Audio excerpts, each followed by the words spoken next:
Welcome back. We're back. Two fans, one Paul. Myself, David Quist. Lovely co-host KB Kirk Brown. Crazy to say, KB. It's week 7. We're breaking down week 7. It's a loaded week, you guys. We got 1, 2, 3, 4, 5, 6 games we're gonna break down. Obviously, we'll do our best to make sure they're not too long. But it's a loaded week plus our game. So looking forward to breaking them all down, KB. Not much is going on. College hockey started today. Michigan State and Penn State both lost, fun fact. So the Big Ten is not great. College hockey started last week. ASU played Penn State. Yeah, but, my team didn't play. So. Oh, okay. Yeah, we both teams lost, which is fine. It's a long season, and, getting back tomorrow, I would say Penn State's loss was bigger because they lost to Clarkson. Michigan State lost to New Hampshire, who's always been a decent program in hockey. But besides that, the Wings are being the Wings. They got smoked by the Canadiens. We're just sports people here, though, KB. So I just want to do a little update there. But we'll throw it to you out in Phoenix, and then we can jump into this loaded slate, Week 7. Yeah, this is kind of everything. We also got to shout out the Tigers. This podcast will be releasing on Friday, so hopefully they can pick up that win. Shout out Sam, a former guy. He's stuck right now. Attending that game. Trying to attend. So, he's stuck in Mini right now. Oh, is he? Yeah. Is there some storms blowing through? Well, anyway. There's a shutdown, I think, and somebody messed up with the fuel capsule, and they don't know how to fix it. That's what I know. Interesting. All right. Good luck, brother. Hopefully you can make it safely. Hopefully I have an update tomorrow on that. But yeah, really excited. Good slate of games, and we're actually getting some rain down here. Hurricane came up on the Pacific side, so hopefully everyone that directly impacted is okay, and obviously, hopefully no intense flooding like we had the last time. But overall, really excited about this week of college football. Quist, start us off. What is the first game we're going to talk about here? What do you want to lead us off with? Yes. Number 1, OSU goes to Illinois, 17 Illinois. I believe that's for the Illabuck Trophy. Opened at 16.5, and now it's down to 14.5. So a little bit of money is going towards Illinois. And it's at Illinois, so this is 11 Central or local click. So a little bit early. We'll be up, and I'll be ready to go. I'll be watching our game, KB. But we kind of talked about this after we finished our last podcast when we were trying to think of the games we wanted to talk about. And I do think that Illinois might get waxed here. I mean, Ohio State's been looking really good. Sayan has been locked in. The receivers, the tight ends. I still think the running game is a question mark. I mean, kind of knowing OSU, they've always had, Henderson and Judkins last year. But, I feel like they still need to step up a little bit. The defense has been phenomenal. I can see this being like a 35-10, 42-17 kind of game where it's kind of close for a little bit. Illinois hangs around, and then, OSU kind of takes it to them. But we did see a USC team struggle at Illinois. I don't know if Champaign's a weird place to play. I know that's a travel, way more travel for USC. But I think OSU is too much. This defense is dominant. Luke Altmaier and that Illinois offense is not great, but you can see that Indiana, shut them down, even though I know Illinois had a bunch of injuries that game. But I think OSU's is too good. I think they cover. I think they win. And Sayan has another solid game on the road. Yeah, it's really interesting here. Obviously, Illinois looked lost in space against Indiana, and then they were able to fight back and come back. I mean, this is one of the games, and I really just wanted to highlight this because after week 1, Ohio State didn't really play anyone until the Washington game. We quickly talked about that. But that was one of those weird games. And so I want to just keep highlighting them. They're the number 1 team in the country. They're playing a ranked matchup on the road. So I just think it's important. I'm going to take Illinois to cover here. I think this game's going to be uneasy, close. I just feel like Brett Bielema always puts together a good game plan against these solid teams. And I also think that there's one opportunity here. I don't think Julian Salen's been pressured much, but I don't know if he's played against teams that have pressured. We watched Texas not get really any pressure against Florida O-line that had struggled. And then they also played Washington, who hadn't really done a good job. So I think there's an opportunity here. And that Washington game was a bit closer. They got in the red zone 3 times and came away with 6 points. They came to the red zone and 3 times left with 0 points. I mean, if they scored 2 touchdowns there, it's a 20-24 game. It's a close game. But that's what this Ohio State defense has done a really good job of. Don't bend, don't break. When you get Caleb Downs closer to the ball, you can move him down in those situations. He's been fantastic. We saw it last year with the goal line stop against Texas. That won them that game. So they've been playing really fantastic. I just think Illy's going to have a really good game plan put together here. I think maybe this is a early morning, weird, funky game for OSU. I know they played a lot of big noon, but sometimes those noon games, especially in a place like Illinois, I feel like we've seen a lot of huge teams go there and lose. If you remember, Wisconsin a couple years ago went down there and lost. Michigan had played a really tight game with them when they were bad. And on top of all of that, the last 4 times they've played in a ranked matchup against OSU, last time was in 2001, so putting some age on how bad juice? Illinois has been. Yep, Illinois has won all 3 of those.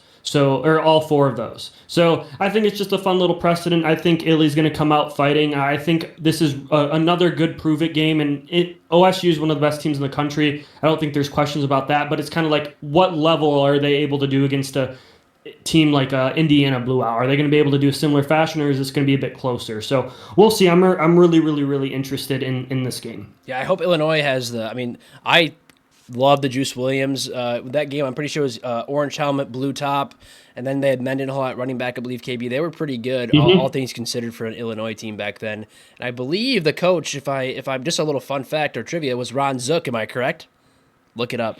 I couldn't tell you. I will right now. I think it's Ron Zook. But yeah, fun fact. That'll be a fun game. I will not be able to watch it, but I will have my finger on the pulse as much as I can in Spartan Stadium. The noon slate's loaded, KB. We got another one. We got Alabama going to Missouri. Number 8, Bama goes to number 14, Mizzou. Bo Pribula, quarterback, don't forget. The line opened 5.5 in favor of the Crimson Tide. It's gone down. Money is going towards Mizzou. 2.5, home dog. I know KB's looking up Ron Zook, but I'm pretty sure I'm right. Turner. Who? Ron Turner. He coached there dating all the way back to 97, went 0-11 in his first season. Ron Zook took over in 05. Damn it! So, wrong Ron. Let's throw Ron Weasley in there too. But yeah, bring us back to this game, Alabama, Missouri. You brought up Bo Pribula, but one of the better transfers, the best transfer in the country, and a lot of people talked about Justice Haynes, and maybe this is just the product of Missouri having not played anyone. They opened the season with 6 consecutive home games. I don't know what kind of scheduling that is, absolutely bananas. But Ahmed Hardy, running back that transferred from, I believe, Tulane, is the running back.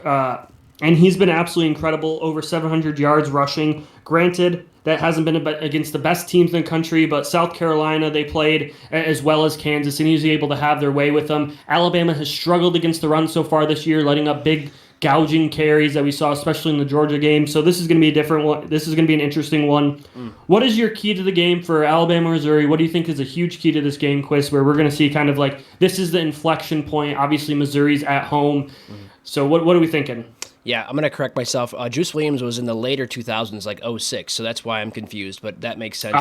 Anyway, I think the key to the game is this. Bama's defense in the second half against Georgia really, really stepped up. So I'm going to keep my eye on that defense. I think Bo Pribula and this Missouri offense is pretty dynamic. And I also want to see how well Bama can run or get the ball to Jam. I'm blanking on his last name right now. Jam Miller. Because they kind of ran the ball well against Georgia, but I just don't know if that's going to continue because we've talked about this multiple times that the Bama run game isn't what it has been, and they've been kind of doing running back throw like catches and whatnot, and obviously they have a really dynamic receiving core. And I sent KB a video today of catching drills for Alabama and how Ryan Williams catches the ball is like not how you should catch the ball in a drill. Maybe that's why he's dropping the ball, because it was just an easy, simple throw, and he caught it with his body, and everybody else was like doing a regular. The key was that, everyone else wasn't. And I just want to make sure I correct myself. Ahmad Hardy was from Louisiana Monroe, so I apologize. But he had 1,300 yards last year. He's well on his way through 5 games with 730 this year. So he's pretty good. Really, really good running back, and he's extremely good. But yeah, Chris, running the ball has been really important, and we saw that kind of stumble. There was a bunch of drives that Alabama had against Vanderbilt where they didn't finish. They settled for a lot of field goals in that game. And if Vanderbilt had a more productive offense, that could have been game-changing. Sadly, they didn't score, which would have been another upset. But that's one of the keys of this game is, can Alabama finish drives, finish in the red zone, score touchdowns there instead of kicking field goals? And this is part of the reason, right? When you play in an air raid system, right? You think about the head coach, Kalen DeBoer, what he was able to do with Michael Penix and all the receivers out there and how productive they are throwing the ball. When those windows start getting tighter, when those parts of the field, when you get in the 15, you have to be able to run the ball to bring those linebackers up and make them not drop into 8 deep zones. So I think it's going to be really, really, really important for the red zone. How are they able to do this? And then this is Missouri's first test. And I know they played South Carolina, but South Carolina's been a bit disappointing. But Kansas is really like their only other test. And again, they've had all of these games at home. Alabama's also traveling there. So it's going to be really, really important to see how this whole entire season plays out. And it's just going to be like, what is the product of this, right? What does this look like? So I'm really interested to see. I'm taking Missouri in this game. I think they're going to be the better team of the trenches. I think they're going to be able to run the ball. I think this team's going to be able to motion and get guys moving to confuse, right? Like they're going to Florida State them to death a bit here. And I don't know if Alabama's actually solved that riddle or if what we saw last week was he was just trying to do way too much at the QB position because the running back had 3 carries for like 86 yards and a 75-yard touchdown or 60-yard touchdown, and they just didn't give him the ball anymore. They just kept the ball. So I'm really interested to see what this Missouri team is able to do. Give me the home dogs. The line moved from +3.5 to +2.5. So I'm riding with Missouri this week. I don't hope so because I'm a fan of Kalen DeBoer, but not a fan of Bama. I still hope they lose every game. So give me Missouri. How about you, Chris? What are we feeling for this game? Yeah, give me the home dog. I love that. I think 6 home games in a row should never happen. So whoever did that, good for Missouri. I've always thought that's been a fun place to watch on TV and maybe go to in the future. Just Chase Daniel days. That's what I think of when I think of Mizzou. I love their coach. I'm blanking on his name, but he gets into it. And I do like Bo Pribula. I'm glad he yeah, he's a solid coach. And I think Pribula, as much as he even said in an interview like he didn't want to transfer when he did it from Penn State, but unfortunately that's the window. I think there was another update with the window officially to they dropped some dates I saw on ESPN this week. January 2nd through 16th, I believe it is. Right in the middle of the playoff. Right in the middle of the playoff. Not ideal. The fun fact, too, is like when Bo Pribula transferred to, not sit behind Alar for another year, could he have ever imagined that his team would be off to a better start than Penn State would be, all things considered, and that Penn State doesn't really have a chance at the playoff this year, and Missouri's still alive by this point in the season. Fun, you just think about it that way, too, is really fun. Yeah, I think he's a little more dynamic and just a little more athletic than LR, but obviously he was the guy there, and that's how it works, so he transferred out. He's doing well. I think he's in a good system. He's got a good running back. I haven't watched a lot of Missouri, but I'll try to watch some clips back for this one because I won't be able to watch this one either, KB. But yeah, give me the home dog. Always like Missouri, kind of like that blue-collar team that you want to see be successful. Love them in the Big 12. Love them now in the SEC. Wish they were kind of in the Big 10 sometimes. I think they kind of fit the Big 10 mold a little bit. But, I don't know. And here's a question. Midwest people here, we're both from Michigan, talk to some other Wisconsin. Is Missouri like a Midwest state? Like I would say yeah. The Southeastern Conference, right? And like if we go back to the rules, right, half of the state was divided. What about Kentucky? Half was a slave state. So what about Kentucky? That's should we adopt them, right? Like what we can give away some of our West Coast teams, we can fill it out, but like if they're a Midwestern state but they're not in the Big 10, are they even a Midwestern state, And if they're, because like Iowa State isn't in because Iowa is in that state and they like won't let them in, kind of a similar situation with Michigan and MSU happened back in the day. So like I get that, but if you're the primary of your state and you're not in the Big 10, it just feels non-Midwest to me. That's my final standing. Rage bait again, KB. I'm kidding. Yeah, I think it's fair, and even Kentucky could be thought about, but the line, who knows the line? I don't, but. That's a conversation for another day at the bar over some drinks. But we'll have to do it. But next game, KB, is my game. It's been a long time since I've been in Spartan Stadium. I'll say the lines and I'll throw it to you. So we have 1-4 UCLA coming off a huge win against Penn State at home. Coming to Michigan State 0-2 in the Big Ten. Homecoming noon kick on Big Ten Network. It's a live one. The current line is 7.5, and over/under is 54.5. So the Spartans are favored. At home, at homecoming, uniforms look clean, white tops, green face mask, green, and then white pants. KB, what are your thoughts? Yeah, I mean, I think MSU is going to win this game pretty handily. We've seen the impact of noontime games on teams traveling from the West Coast. ASU had a similar situation against Cincinnati last year. USC lost this year. It's just really, really difficult because your body clock, right? You're waking up for game day at 3, 4 in the morning your body's time, and you're used to your academic routine is that's when you're just rolling out of bed maybe at 6 compared, so you're basically losing 2 hours. So I think that's a huge impact in this game, and I think UCLA winning is more of a reflection on how Penn State came out in that game, and less on what we've seen UCLA technically do. Like 3/4 of their offense was Nico Iamaleava just scrambling. It wasn't even like called QB runs a lot of the time. It was just them not spying, them not having, a concerted pass rush lanes, them not sprinting hard after the QB. So I think this is a bounce back opportunity for MSU. I think they got their teeth kicked in the last 2 games that they played. I think they played really, really sloppy games. And I think this is a get back game. You get back home. You don't have to worry about traveling. You can kind of settle back into getting it in. You guys have had some injuries that have kind of been lingering, and hopefully the temperature should cool down a little bit. It's going to be in the 60s. I assume probably even cooler as everyone's warming up in game time, probably even around the 45, 50 range. So I just think that brings to me that MSU, it's a normal MSU day for them, and UCLA has to be up early. It's going to be cold for them, being LA people, and I just think that there's a psychological edge that MSU is going to have, because I think there's a huge mental dump that happens after such a huge win that UCLA got last week, that maybe you start reading into your own headlines. And I just think this is going to be a huge opportunity for MSU to get a win, because bowl eligibility is going to be on the line, and this is one of the games that they have to have. This is inexcusable. At the end of the day, and I think that they are just as talented, if not more talented, than this team. Good takes, KB. It's going to be 56 and sunny. It's a beautiful day for football. It's going to be fantastic. If you've been to Spartan Stadium, we say that right before kick. But yeah, KB, some other thoughts before I kind of dig into the game. People are really on Jonathan Smith right now, which I get. In 2025, it's pretty much like do or die every week.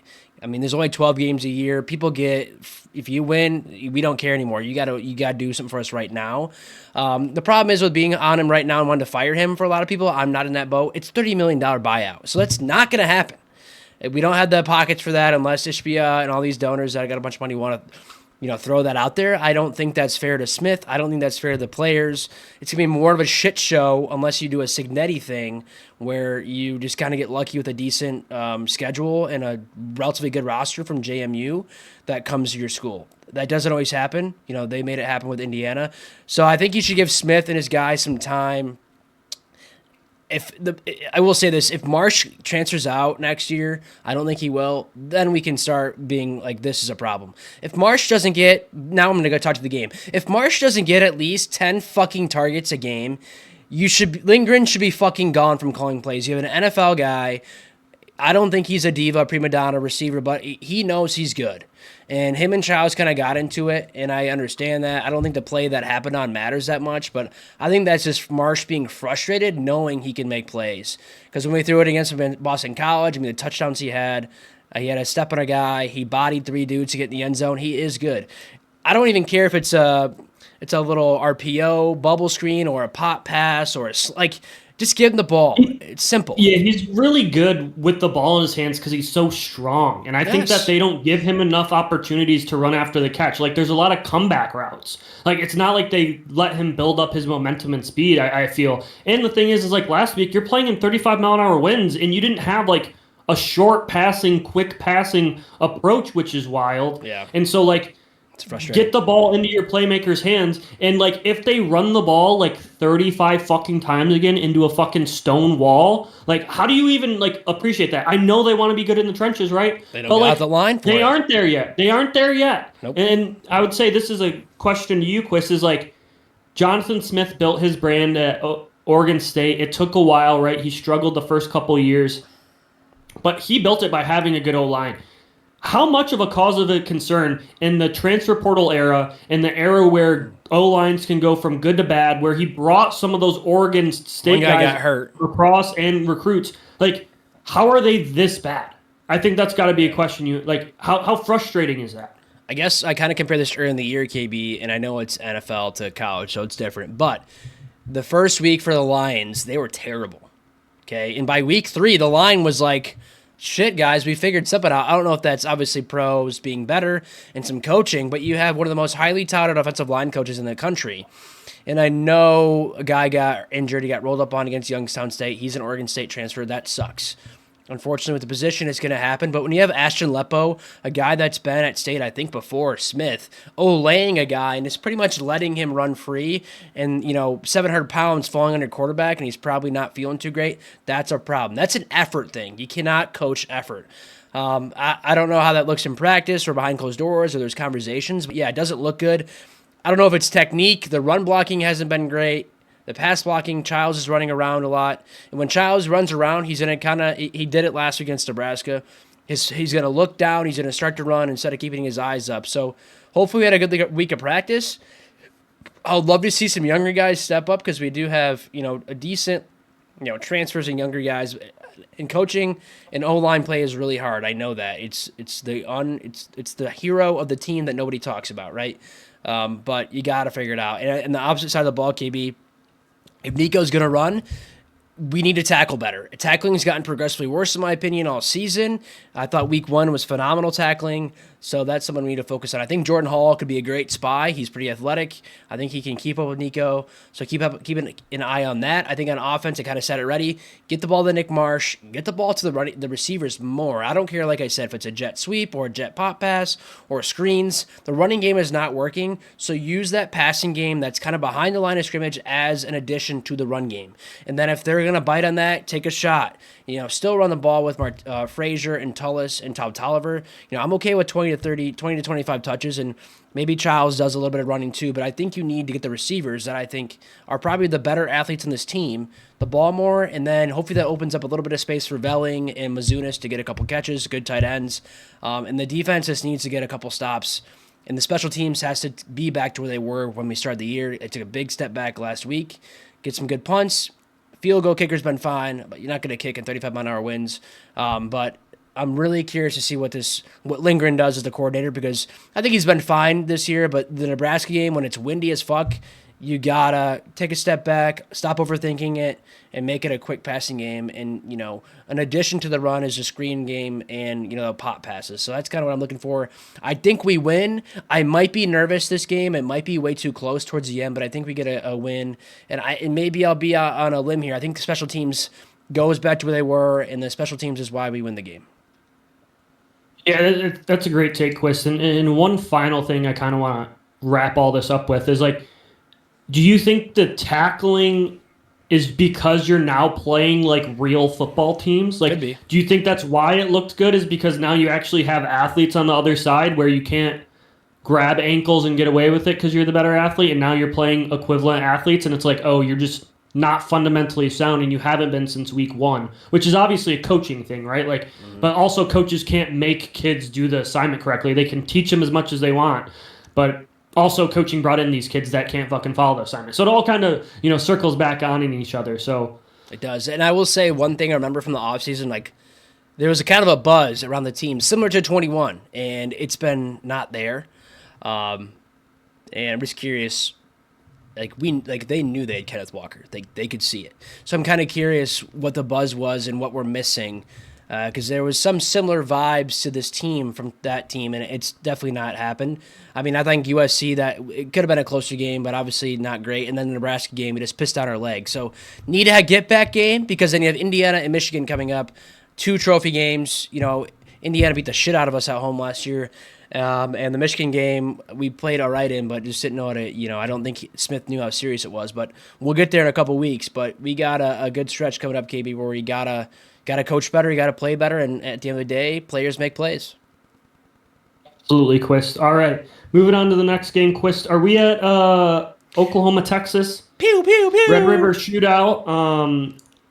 This is a weird one. Oklahoma's favored by 1.5, and I know Mateer, there's rumblings that he will start. Probable on the report. I think hand injuries, I don't think until you take a hit. Don't do that. I think it's a little different playing through, some other injuries, but that's one of those where like when it's hot and things are moving quick, can you maintain control of the ball? Alongside that, I think like getting the hits, getting the nicks on your hands that you do during a game, is you going to be able to maintain. So I wouldn't be surprised if they take some running load off of them and add Michael Hawkins back in there for running downs and some running quarterback plays. That's something to look out for, because previously, and maybe this is the reason why he's injured, I know it was a passing play, but he'd been averaging like 15 carries a game throughout the season. So I'm taking Oklahoma because does Texas fucking score, or is Arch going to piss down his legs for like 4 hours I don't trust on live him. television? Like, because Arch can make some throws. Don't get me wrong here. Arch is going to make some throws in this game. You're going to be like, wow, that's why he was taken out of high school. But this D-line fucks people's days up. They broke the sack record against Auburn. And I know Auburn doesn't, really block well, but fuck, man, that's... How many? Like, did you see what happened last week when Arch faced pressure against Florida? It was not pretty. So I'm taking Oklahoma in this game. I think they're a more complete team. I think they have confidence in whoever's the quarterback there. And the wild thing is like Texas has, I'm not going to say overachieved, but played astounding football every year under Sark in these games. They found ways to win even when they lose a turnover battle, even when they play freaking horrible football. So it's going to be interesting, but give me Oklahoma here. Obviously a neutral site game. I think that this is kind of like, this is the thing where like Texas season could implode and they win 6 games if they don't come out and play well. But at the same time, that's the pressure of the season right now. Oklahoma can play loose. Oklahoma doesn't have the world riding on. Obviously it's a rivalry game, so both teams really, really want it, but I think the character of who Arch is at this point into his career, and it can change and people can be different, but it seems like it's a kid who gets overwhelmed by the moment, that he doesn't do the simple things in the biggest moments well. And we've seen that week after week so far in his tenure. And is he going to get up for the biggest, most important game in Texas's season? Doubtful is my answer in response to that. Incredibly doubtful. Yeah. I would agree 1,000% with why you're taking Oklahoma. I would take them with the backup. I think their defense, against Michigan, they were coming downhill. They're going to go for Arch. They're going to be aggressive. Maybe they get him over top once or twice, but I just don't trust this offense yet. I think people are really hard on Arch. I think you give him a year or two, he could be a really good quarterback. I mean, he was bred, by the Manning family. I think he's got it in him, but he's still young, and there's a lot riding on him. But I don't think that's fair to him. But it's college football in 2025, so I just don't know if they got it. I don't think he has it in him quite yet. I think Oklahoma's just a better team all around. They're aggressive defense, a defense that I love to watch. I love defenses like that. Even with Hawkins as the backup, I think he's mobile. He can run. I wouldn't even play Mateer. I'd rather him be healthy. If you lose a close, crazy game, KB, these games can be crazy. We've seen 42-45. We've seen, overtime. This game can be nuts. It's fun to watch. So hopefully I can watch the tail end of it if I get home in time. Which I should. But you never know. I'm going to take Oklahoma because I think they're a more complete team, but we've seen some crazy shit in these games with, last-second field goals, overtimes, but I just think Oklahoma's more complete. I think Deion Burks could have a big game. I think the Oklahoma defense could stop this Texas offense unless Sark just draws up a masterclass, which he could. But I just don't know if I trust Arch enough. Like you said, KB, if he gets that pressure in his face and starts running around, he can make mistakes. So give me the Sooners in the Red River Shootout, pew, pew, pew, rival, whatever you want to say, at the Texas State Fair in the Cotton Bowl. It's always a fun one. It's always cool to see I'll just say it one time. It's always cool to see the stadium when they kind of pan out. It's literally half red, half orange. Super cool. Would love to go maybe one day in the future if we ever had a chance, because it's one of those games that you kind of put on a bucket list. But give me the Sooners, KB. We're riding together. Any other thoughts? Yeah, just 1 second here because I want to kind of pan out to Oklahoma's schedule. After this, they have South Carolina, Ole Miss, Tennessee, Alabama, Missouri, LSU to finish the season. So I did say that there wasn't a lot of pressure, but in hindsight, they got a rail of a schedule, so maybe you get Mateer. But Texas's defense has been pretty good, but there's been some gaps and holes that you can be. So it's really it is an important point in the season right now on what this looks like, all things considered. But with everything that I would just rather said, see Mateer healthy the back end of the year.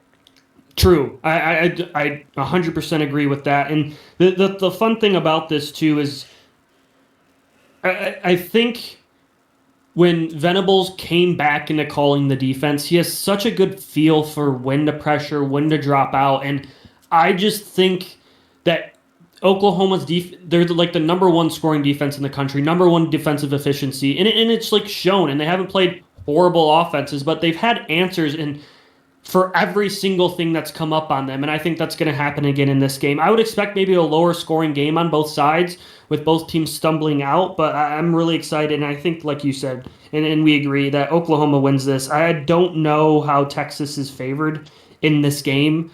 It's pretty weird to me because I know Vegas makes money, man, but they really love hanging on to old metrics, it feels like, and aren't willing to quickly reevaluate and make like sweeping changes to opinions, it feels like.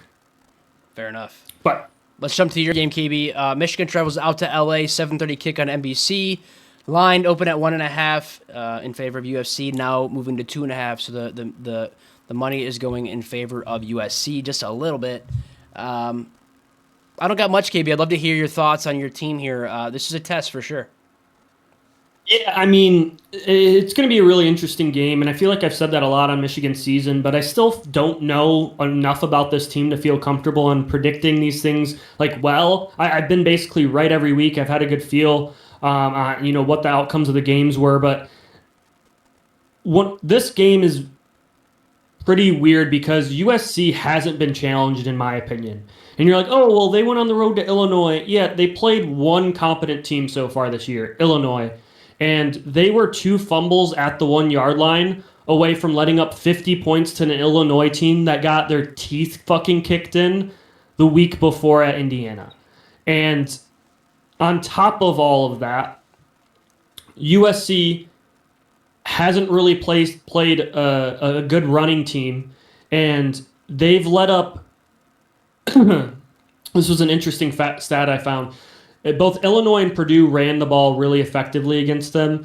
Teams that can throw. MSU, I watched that game back to kind of get a scout, and USC's linebackers were literally 2 and 3 yards deep away from the linemen. They were playing so close to the line of scrimmage, and MSU was still trying to run, and there were still gashes in that defense. And MSU just couldn't protect, which is the reason why they couldn't go over top. So I expect USC to really run a bunch of pressure on early downs to try and stop early down runs, to not let it get in the third downs.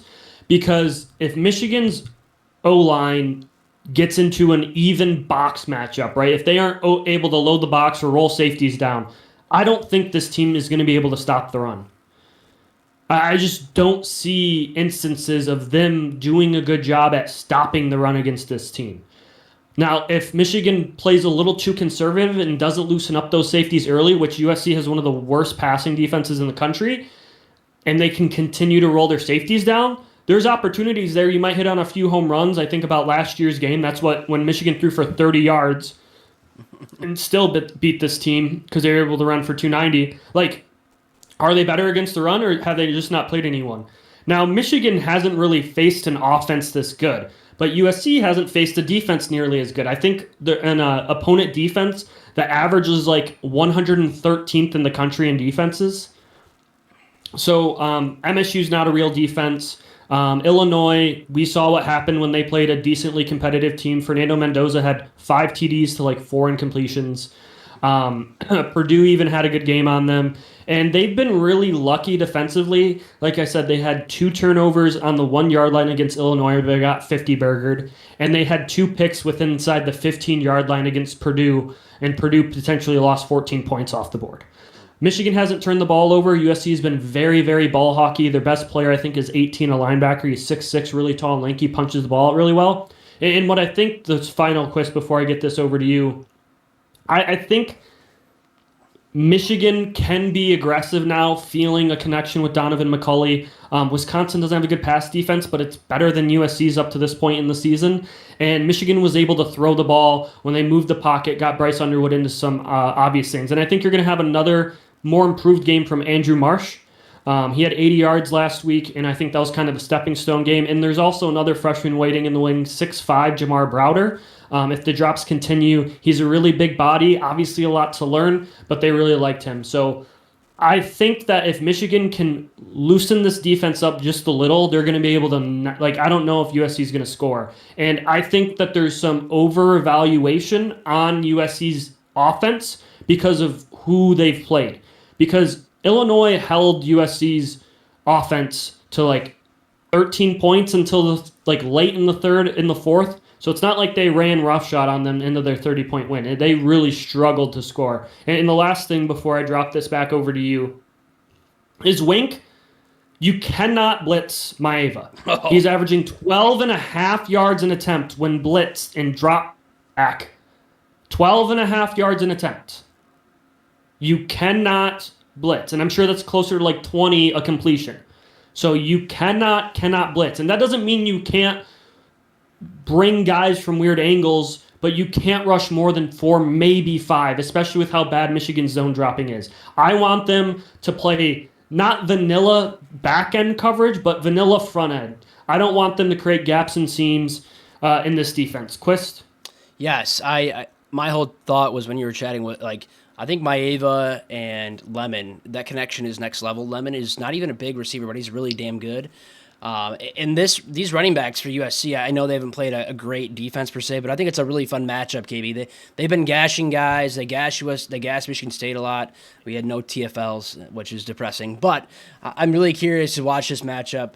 I do think that it's a fun offense versus a fun defense when it comes to USC with the ball, Michigan on defense, and really curious to see what USC can do on defense. I think Gentry is that linebacker. He's really lanky and tall. I think he made a couple plays against State as well. So I think it's a fun matchup overall. I think USC gets a close 3-point win at home, but I think Michigan is right there to get the win too, KB. It'll be a fun back-and-forth game. Lucky you're playing at 7:30 local, not 11, which is bullshit. I'm not going to say it as much as I can. And I think, the travel for this conference now is insane. A 9 o'clock local kick for guys coming out over here, too. It's a conversation for another day. But, yeah, I think USC just has a little bit. I think Maeva has a little magic. I think Lemon could go off. But I'd love to see, I'll say it again, KB, I'd love to see a Michigan receiver step up like McCulley had last week. I wouldn't be surprised if Haynes has another 50-yard rush for a touchdown. He's been really good. And it'll be fun to see what Bryce can do against, a mediocre defense. But give me USC at home. Close game. I think Michigan could get the win, but I think USC has a little bit of magic for some reason this week. Yeah, and two things here. Maeva might be the best touch thrower I think I've seen in college in a long time. He really reminds me of Gabriel, where he can just feather balls. And Michigan struggled covering down the seams, and that's really where he's been really good to their tight end. That's kind of more like a split out. He doesn't really inline block a whole lot, but he's really good and athletic. But in the Illinois game, there's 3 or 4 balls where I'm like, damn, I feel like a Michigan safety might be able to get there compared to an Illinois safety. So that's something to watch out for. And the QB run game, right? We saw it a lot in the Michigan State game. They really fooled them a bunch of times in the red zone, I felt like, and on huge plays where Maeva just kind of took it. Michigan struggled a bit in that regard when they were facing off against Mateer.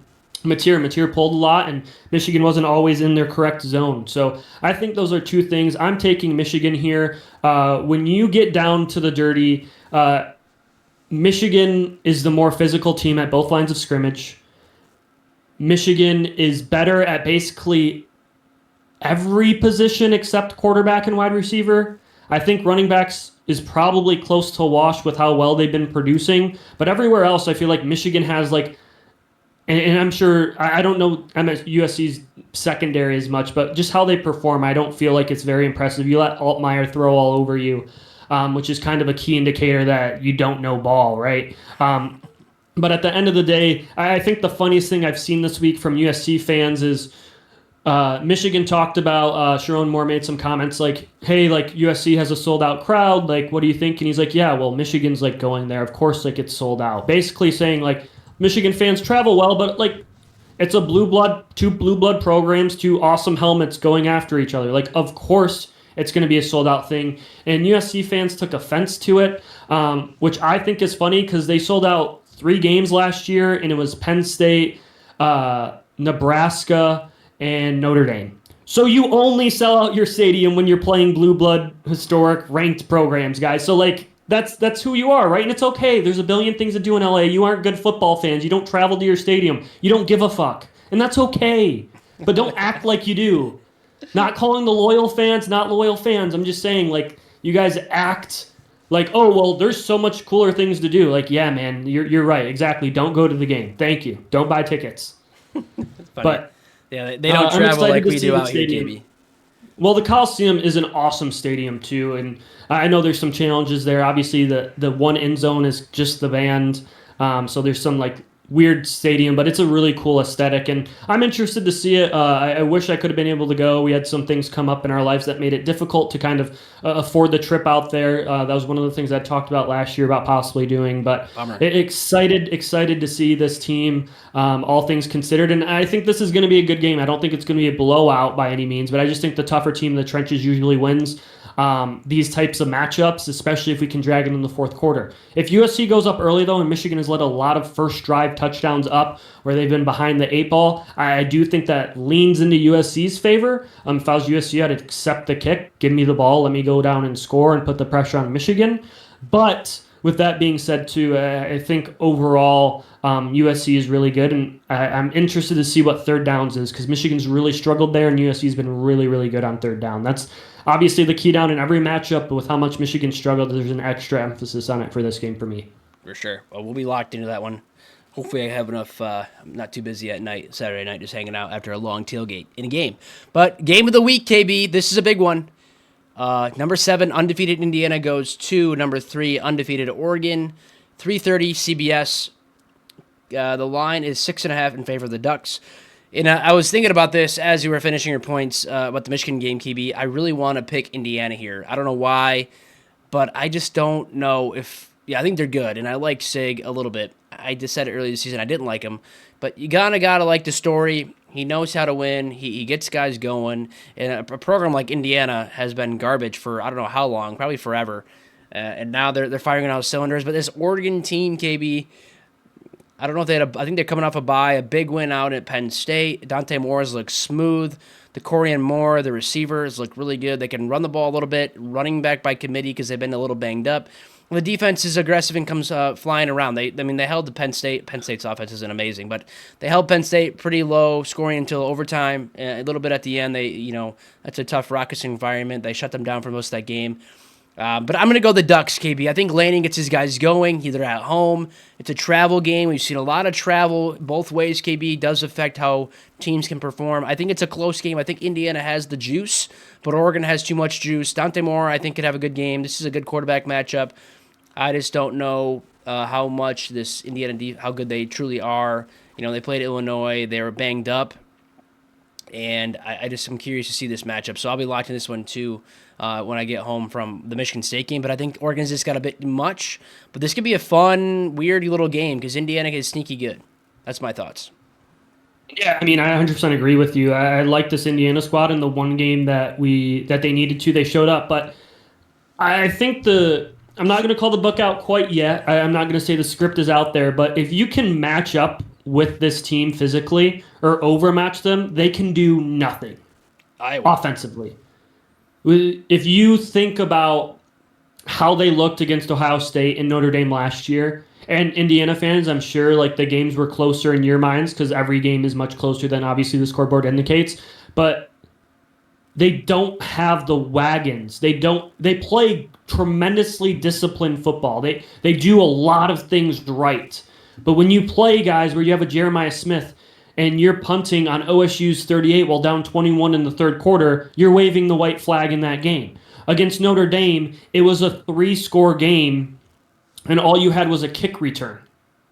You had like 97 yards of offense until the late in the third quarter, and then you're like, well, we came back in the fourth quarter. Like, yeah, dude, it felt like Notre Dame could have put up 70 yards on you, 80 yards, or not 70 points. Sorry, like seven scores on you. Like, that's how the game felt. Like, in these big games where teams are playoff caliber, it doesn't feel like your team's ready for that physical thing, it feels like everything you do is hard. D'Angelo Pons is a great player. They obviously have number 6. I can never remember his name. On the inside, the defensive tackle. He's really, really, really good. So I like this Indiana team, and I wish I could ride with them, but I need them to prove it to me against one of those teams that we know recruits well, that we know that has top-end talent, because the extreme high-level RPO concept can blow bad teams out of the water and teams that can't match up with you on the outside.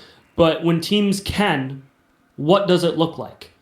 And it looks like Ohio State last year, and it looks like Notre Dame last year, where your offense could do nothing. And I know your QB was playing on an ACL tear, but he looked great in all the other games, so that's the determining factor is, can you run with this team? And if you can and play with the light box and still win and match up with the receivers, they just have a hard time doing things because their offense is so focused on getting those matchups. And if you can't win those matchups, it's very, very difficult.